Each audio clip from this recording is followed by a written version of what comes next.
Hi,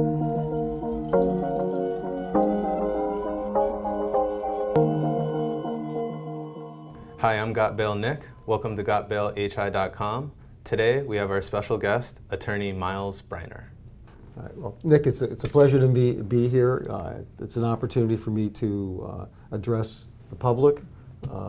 It's important that a number of issues that arise when someone gets arrested causes a great deal of confusion, so it's important that we discuss this now. Hopefully it's helpful to your clients. Cool, right on. So our first question, which we get a lot, is what is the one thing that most people would be surprised that they could actually get arrested for? Depending on who you ask and what time of day, a lot of people will say that it's getting pulled over for in their car when they're on the cell phone, or making an illegal turn, or it can be any number of things. Most common in my experience has been when someone's arrested for what would be disobeying a lawful command. And this often happens when someone is viewing an arrest, they want to videotape the arrest, or they're advising the police that the person they're arresting didn't do anything wrong. Any number of things that occur in a public setting that ordinarily should be allowed. Unfortunately, the police often misinterpret it, or they interpret that person's presence as potentially interfering in their lawful activities, and someone gets arrested.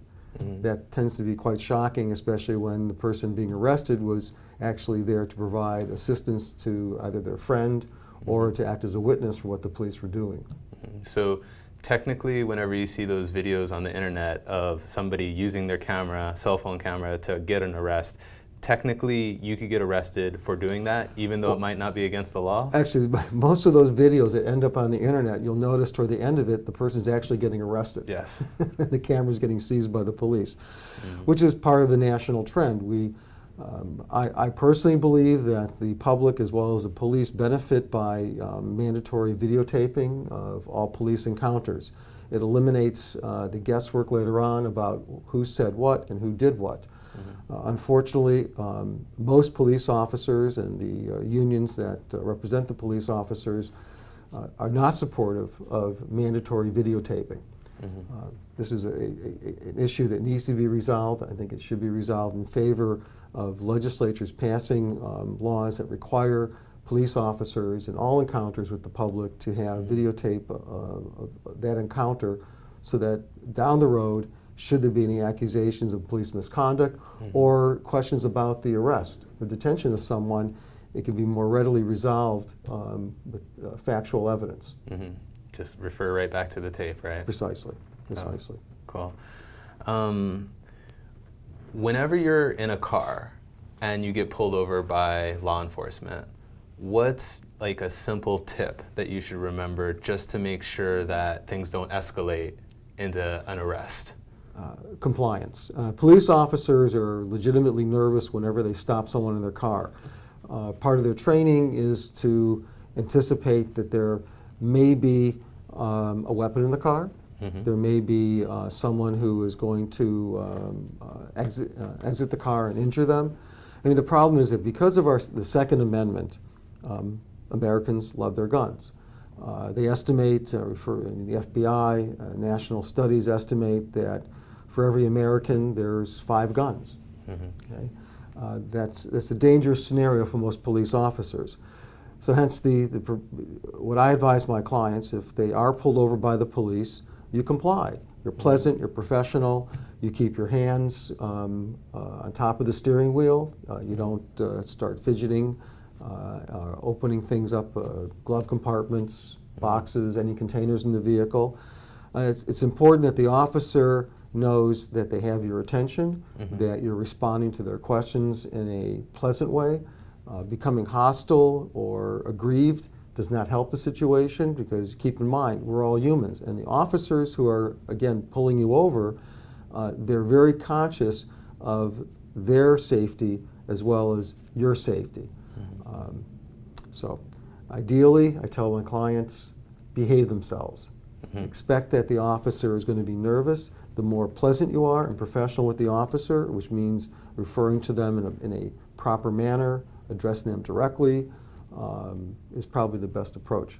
Again, it's you keep your hands on the top of the wheel, and you talk in a calm voice to the officer, which reassures them that you're not a threat to them. So a lot of people have interactions with law enforcement while they're in their car. Now, let's say that you've become the target of an investigation and it's not going away, probably a felony investigation. What would you offer as advice to people who are the target of a major felony type of investigation? Well, any encounter with the police, if you believe that you're the target of an investigation, the best approach is, frankly, say nothing. As they say, buy a bottle or shut up. You say nothing whatsoever. Any attempt to talk yourself or talk your way out of that situation will not result in you getting released. Just the opposite, you end up throwing oil on the fire. So I wanted to go back to the trend of people videotaping or recording interactions with cops. Is it, by the letter of the law, technically legal for you to record an interaction with a cop? We have, in my opinion, you have an absolute constitutional right to record any encounter with the police, provided that that recording doesn't directly interfere with their investigation. So in other words, we'll take a hypothetical. An individual is pulled over in a DUI stop, and the officer is instructing the driver to provide documentation. If they believe that the individual is intoxicated or impaired, asking the individual out of the vehicle. If the driver is videotaping this simultaneously while trying to comply with the police, they're creating a situation that they're guaranteed they're going to be arrested, and probably guaranteed they'll be arrested in a physical encounter with the police. On the other hand, if there are passengers in the vehicle who are recording this, they have every right in the world to do that, so long as they're not directly interfering with the police execution of their job. So here's a strategy that I hear. Sometimes it makes sense to let officers make mistakes, because later when you go to court, you know that you could bring up the mistakes and you might actually get off because of that. Well, that's interesting. And it assumes that the person who is choosing to document their mistakes knows what they're doing. And you can't assume that every person who's pulled over by the police has the knowledge or the legal acumen or the training to identify various mistakes the police are making. Again, ideally, you want to not challenge the police officer. They're looking for what we call is an attitude test the police do. When they first pull you over, they're trained to look at your outward behavior, smell your breath, look at your eyes, your hand gestures, facial contact, or eye contact. These are all individual, indicia that every person engages in on a day-to-day basis. When you meet a stranger for the first time and you're talking to them, you're looking at their body language, their facial expressions, their appearance. That makes a big difference. And a police officer has to be highly tuned to how that person's reacting to that encounter with the police. And certainly most people are very nervous talking to the police. If you're getting pulled over by a police officer, automatically you assume you've done something wrong. And the officer has that advantage of being able to put you on the defensive. The point being is you don't want to create a situation that the officer then believes he's being challenged. If the officer feels they're being challenged, it's a guarantee they'll respond in a more aggressive way. So when, in your professional opinion, is the time to consult with a private attorney about something that might have just happened or happened recently? I would say immediately. You don't wait till it percolates to the surface or days later when you realize you should have done something. Ideally, if you have an encounter with the police and it's possible it could lead to future problems, the sooner you call an attorney, the better off you are. Yeah, definitely. In your experience, what would you say are some of the advantages and disadvantages to going with the public defender versus hiring a private attorney? Well, public defenders have a lot of work. They're overwhelmed with their workloads across the country. Most of the public defenders' offices are struggling to keep up with the responsibilities that they're saddled with. Normally, when you're pulled over or you have an encounter with the police, the public defender's office cannot get involved until it's been determined that you're eligible for a free attorney. Yeah. Consequently, it's really important that if you believe that you need legal representation, you contact at least a private attorney initially. If later on it turns out that you can't afford that private attorney, at least you've made the effort to protect your legal rights from the get-go. That's a good strategy that I hadn't thought of before. You can consult with the private attorney first to see if it's a good fit, and then maybe if you don't need them later, or if you don't have the resources, you could then go to the public defender. I mean, in the marketplace of legal representation, I mean, there are lots of attorneys, and just because one attorney gives you advice that you don't necessarily agree with doesn't mean that you shouldn't go out and seek another attorney's advice. Most attorneys will give free consultation. Certainly they will, in my opinion, should provide some degree of consultation to advise the person so they can make an informed decision. And that's really critical. Normally when people have encounters with the police, it causes anxiety, consternation. They frequently don't want to address the issue. There's a tendency to bury your head in the sand, so to speak. And it's important to have someone who can provide an objective opinion, at least initially, so that you can make an informed decision. Now, unfortunately, as I said earlier, the public defenders are not available to render that type of service because they can only represent someone who's been determined to be indigent and unable to afford private counsel. So again, my advice is seek counsel early. If you're not happy with the advice, call another attorney up. Eventually, you're going to find that you'll get enough information that you can make an informed decision to protect yourself. Okay. What are some of the qualities that people should look for in an elite level attorney? I think knowledge and experience are critical. When they are talking to an attorney, they should inquire about the attorney's background, their experience, their knowledge.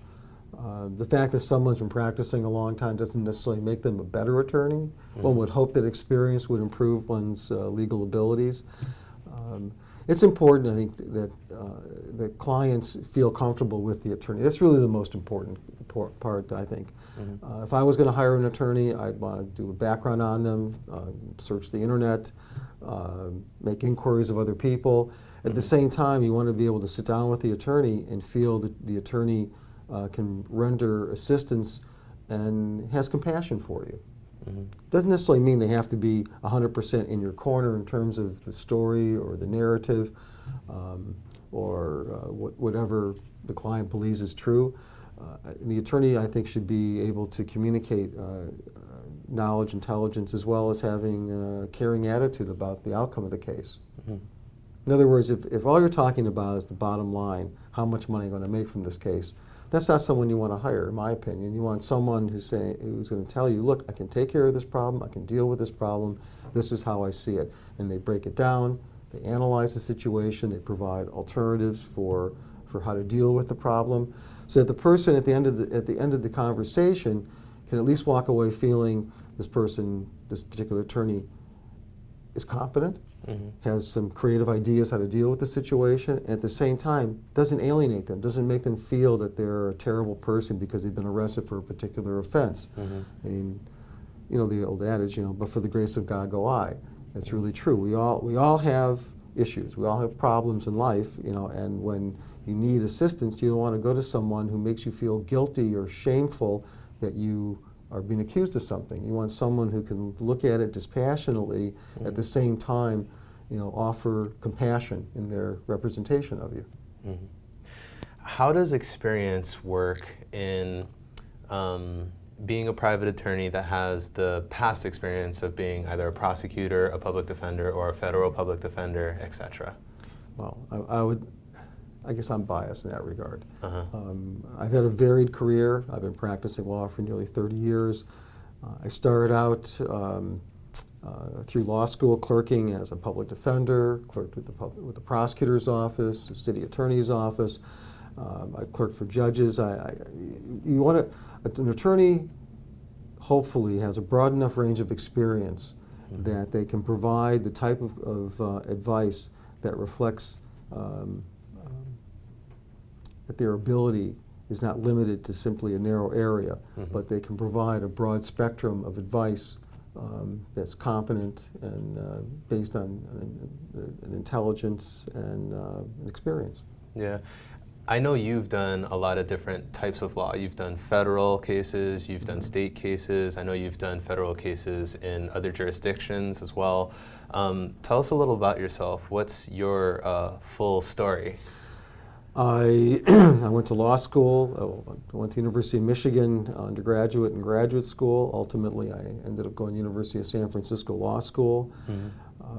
I ended up at the District Attorney's Office in Alameda County, which is the other side of the bay in San Francisco, and eventually was recruited by the prosecuting attorney out of Honolulu. This is nearly 30 years ago.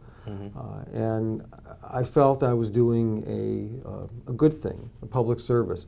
I didn't go to law school to become a corporate lawyer. That was never my interest. My background was in Chinese studies and linguistics and economics from the University of Michigan. My intent was to go into international law, and it so happened that while I was in law school, I was fortunate enough to do a clerkship with, or an internship, excuse me, with the Public Defender's Office, and it exposed me to an area of the law that I had previously never contemplated, which is criminal law, criminal prosecution, and I got excited by it. In fact, my second year of law school, I was fortunate enough to do about a half dozen DUI jury trials. This was in California. And I discovered that I found that really exciting. It was like the ultimate chess match. It was myself against another attorney. It was very intellectually stimulating, and it was very rewarding. And that has carried me through my entire professional career. I like to win. Perfect. And I enjoy a good battle. At the same time, I get very personally invested in my cases. I believe in my cases, I believe in my clients, and I hopefully communicate that to the judges and the juries that hear the evidence. So from all the experiences that you've had, what do you think is something missing in Hawaii's judicial system that maybe they could easily add or needs to be worked on so that it is added? Missing from our judicial system? Yes. Compassion. Compassion. Compassion. There's a tendency, whether it's burnout or the pressure of all the cases, to not see that there are real people on both sides of the equation, both on the criminal defendant versus the victims in the case, the family members on both sides. There's a tendency from the prosecution side, to vilify the defendant and all the people associated with the defendant, people who have nothing to do with the case, that are simply family members, supportive of what the defendant's going through. And likewise, from the flip side, that on the defense side, there's a tendency to see all prosecutors as being myopic, single-minded in their pursuit of justice. And I think we really, on both sides, need to have greater compassion and understanding of what the system's about. In particular about Hawaii, we don't have the death penalty. The highest punishment that can be meted out is life without the possibility of parole, which is an extraordinary sentence to receive, and it doesn't happen very often. Consequently, everyone who is prosecuted in Hawaii, who even goes to prison at some point, will be released. And we have to recognize that we have to live with each other every day. And we need to treat people differently in that regard. If you know someone, and this is the vast majority of cases that I see, has a substance abuse problem and a mental health issue, and they tend to go hand in hand, do we lock this person up for extended periods of time and throw away the key and not worry about them? And that tends to be the pattern. The problem is that all these people are eventually going to be back in the community, and if we don't help them now when they're in a position to be helped, we will have to do it later on. It'll be twice as hard, and in most cases impossible to affect the change that we need to change and have this person fit in the community. Moving in that direction, if you could change something about the way that we sentence people, would they be sentenced to longer terms of probation and required to go to the drug treatment or to go get the assessment for mental health? Or would you have a different avenue where maybe it's shorter and then you just see what happens?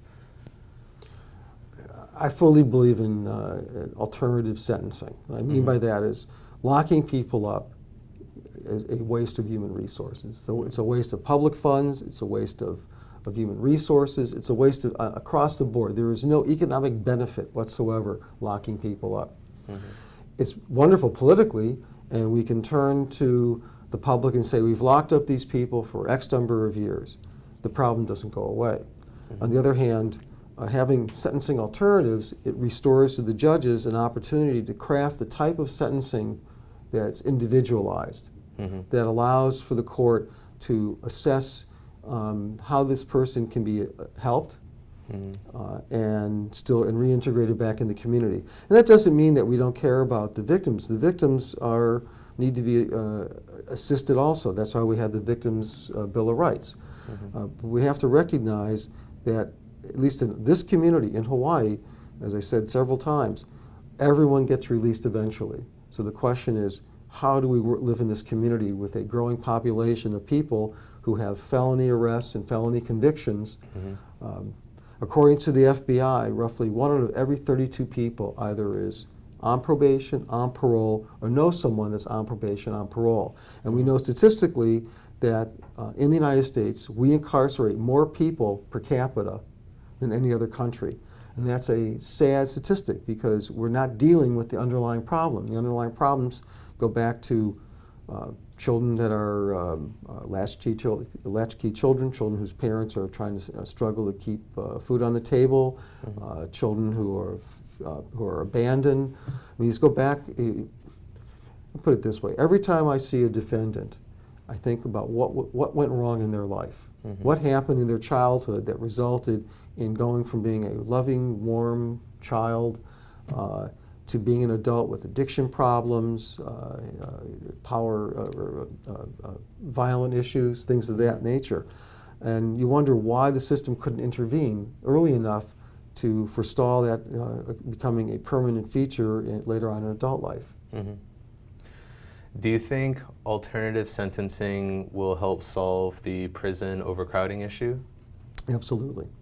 We need to distinguish violent offenders from nonviolent offenders, drug offenses from non-drug offenses, and target our resources on helping the people who are not career offenders. And even the career offenders still need to be considered for reintegration, but we need to focus our resources on salvaging more people as opposed to disposing of them and letting them languish in the criminal justice system. Yeah, and that's where compassion comes in. Do you think the amounts that we set bail at is too high? Is it too low? Is it just right? Unfortunately, bail becomes a feature of the police and the prosecutor's office, and it's used as a device to compel people to plead out to cases when they shouldn't. And there's a tendency, I think, in some cases that there's a racial element. Or an ethnic element. Very frequently here in Hawaii, I discovered that if you're African American or you're from the mainland and you come out here and you commit an offense, your bail tends to be much higher than if you're from Hawaii, from the community. Now, the rationale behind that is that, well, if you're from the community, then you're more likely than not to attend court and not run away. I understand that. On the other hand, there's a pattern, at least in my opinion, in my practice of law for nearly 30 years, that if you're African American in particular and you come to Hawaii and you're arrested, your bail would be significantly greater than a non-African American. That's a personal belief. I've seen that spelled out in a number of cases. I think it's important that we have a more rational approach to dealing with this problem. We need to have bail if necessary, but it shouldn't be so onerous that automatically a person feels so overwhelmed by being locked up that they plead guilty to offenses that they could probably go to trial on and win. And I've had that happen all too often, and much to my regret, clients have decided to essentially capitulate, throw in the towel, plead out, and then years later realize that their felony conviction that they now have is something that's going to hinder them the rest of their lives in seeking employment, education, and having any kind of future. It makes it a real problem. Do you think we as the public have it wrong when we want to throw the book at offenders when they're proven guilty and have mandatory minimums? Or do you think it makes more sense to give judges the leeway to determine on an individual basis how we sentence people? I am absolutely against mandatory minimums. Mandatory minimums have proven to be a disaster. Mandatory minimums were embraced going back to the 90s under the Clinton administration. They've been further, there's been almost an exponential explosion in mandatory sentencing. Frankly, I think it's used as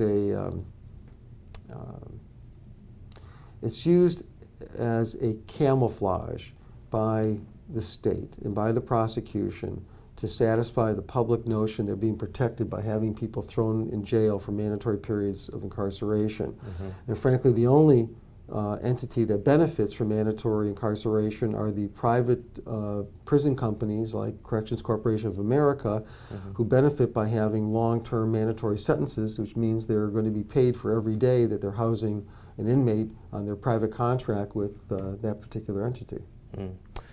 Before people get to the point where they're incarcerated or incarcerated for a long term, what do you think the police could do on the law enforcement side to help affect the problem that later gets kicked down the road, which is prison overcrowding?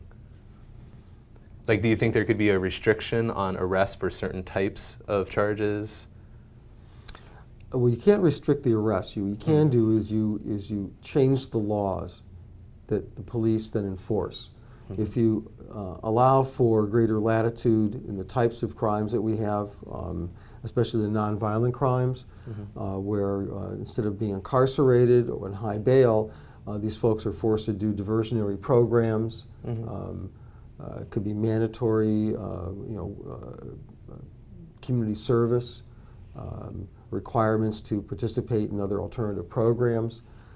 The issue is not necessarily affecting the arrest authority of the police as the laws that give them that authority. I always get confused on when somebody gets pulled over and a pullover could turn into a DUI investigation, and then how later sometimes you go into court and you might be able to get off. Could you explain to me so that makes sense? Well, part of it is the training. When an officer pulls someone over, they're instructed to do a variety of things. It's looking at the biometrics of the person driving. They're instructed to look at the person's facial expression, look at their eyes, see if they can smell alcohol within the automobile compartment. These are all indicia of whether or not the person should be asked to exit the car. They're also trained to look for anything that's in plain view. And very often if someone is driving impaired, chances are, because they're driving impaired, their thinking's impaired, they'll leave an open container in the vehicle, a bottle, a meth pipe, a marijuana joint or something. That tends to be the pattern. So a simple pullover for speeding, for example, could result in someone being arrested on something much more significant, especially if the person's impaired. So that's when the pullover turns into DUI, to the DUI investigation, and then how do you get people off of that? Is there any loophole where if you get pulled over for one thing and then end up getting a DUI? It's very difficult. The federal and state laws have changed drastically over the last 25 years, giving police a wider latitude. In fact, the most recent case from the U.S. Supreme Court, essentially on the issue of Fourth Amendment search and seizure, essentially allows police officers, if they pull you over for one crime, and it turns out that they were incorrect in pulling you over for that particular alleged violation, and they discover something else, the fact of the matter is they were still within their legal right to make that observation or to arrest you for something else. Okay. So that's a slippery slope. You just can't get on the radar of the police because once they once the spotlight's on you, they could easily find something else, right? Typical would be someone gets pulled over in a roadblock case, standard questions asked, Then the officer, for whatever reason, feels it's time, an opportunity to have the dog walk around the vehicle. The dog alerts, in other words, gives an indication to the handler there may be something suspicious in the vehicle, and all these things have serious problems with. I mean, when a dog alerts on a vehicle, it could be because the handler is speaking in a certain way, and the dog responds and wags its tail or makes a particular gesture that the officer then interprets to be a dog alerting to something. The fact remains is that the officers have a great deal of leeway. Our U.S. Supreme Court, as well as our state courts, have given greater and greater leeway to officers to exercise that type of discretion. So, as we sort of close up on this interview, what do you think is the best strategy for maybe you're on the line and you might be legally intoxicated, although you still feel as though you could drive, you get pulled over, you get caught at a roadblock, and you're on the edge? What do you think is the best thing to do? Should you submit to doing the test, or should you refuse to submit? Is there any sort of tips and tricks you could give people who are pulled over, who are right on the edge? That's difficult. You can't get, there's not a general answer or a generic response to something like that. My advice has always been, if you do get pulled over, you comply, you're pleasant. If you believe that you are going to possibly implicate yourself, let's say you don't want to do the field sobriety test because you may be impaired, don't do it. Okay. Just decline, but don't say why, or just simply say, no, I can't, and invoke your right to have an attorney. Really? Yes. When do you say, I'd like to have my attorney present? Like when you just don't want to make a statement? Well, see, technically, the right to an attorney doesn't apply until the police are asking you questions that are likely to result in the driver, for example, making an incriminating statement. On the other hand, if you believe that the officers are asking questions that are designed to get you to implicate yourself or to admit to something, ideally you say nothing and simply say, I want an attorney. Okay, but then don't you sort of you can kind of see the angle where if at the very get-go you refuse to engage with an officer, you just say, I'd like to have an attorney present, they might end up trying to catch a different angle on you, right? No, more likely than not. If you invoke your right to have an attorney, whether you have a right or not, but simply say, I want an attorney, I don't want to comply with this, certainly the officers at that juncture are going to conclude there must be a reason for that. Where there's smoke, there's fire, that old adage. But then again, that's the type of calculation you have to make at that moment. Do you allow your car to be searched and give consent when you think maybe there's something in your car that someone left there? Actually, that's another good question. Are officers allowed to search in your car, and when are they allowed to search through like your trunk or through your back seat?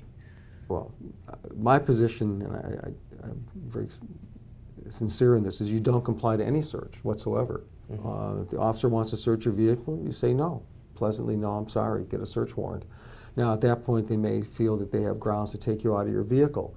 Now, officers very often will claim that things are in plain view or an open view. They can see this, they can see that.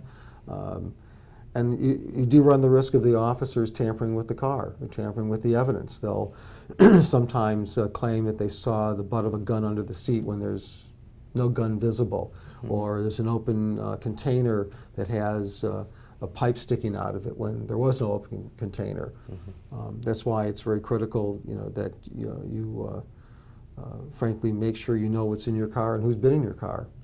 The sad thing is that we have to exercise a certain degree of intelligence and discretion when you go in the public on the street in your vehicle. You run the risk of being pulled over by the police, and you don't want to have to explain later on how that particular item ended up in your car. Cool. Thank you very much for your time, Mr. Breiner. Sure. My pleasure.